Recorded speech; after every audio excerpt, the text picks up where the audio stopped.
చిన్నగా ఉన్నప్పుడు మన అమ్మలు మనల్ని తిట్టేది కొట్టేది గుర్తుకుందా? మా అమ్మ అయితే గంటె తీసుకొని మస్తు కొట్టింది. మస్తు అంటే మస్తు కొట్టింది. ఎట్లా కొట్టిందంటే మా అమ్మకు జర్రంతా నత్తి వస్తుంది. ఆ రోజైతే వంట చేస్తుంది. ఒక రోజు అయితే వంట చేసుకుంటే ఏమన్నదంటే బుజ్జి బుజ్జి కారం పొడి డబ్బి ఇయ్యి అన్నది. సరే అని కారం పొడి డబ్బి ఇచ్చిన. వెనక చిరికి మళ్ళీ ఏం చేసింది, ఓ బుజ్జి ఇక రా అని పిలిచింది. పిలిచి మళ్ళీ ఏమన్నది,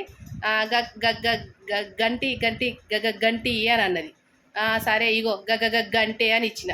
పుసుక్కున మా అమ్మకు కోపం వచ్చింది. పొల్లు పొల్లు కొట్టింది అయ్యాల నన్ను అయితే. గంటి అని నన్ను ఎక్కిరిస్తావా నువ్వు అనుకుంటా పిచ్చి పిచ్చిగా కొట్టింది. ఇటువంటి చిన్న చిన్న ముచ్చట్లు అయితే మస్తు అంటే మస్తు ఉంటుంది.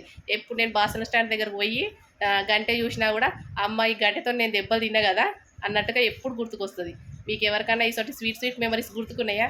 నాకైతే ప్రతి క్షణం ఇట్లాంటివే గుర్తుకొస్తుంది.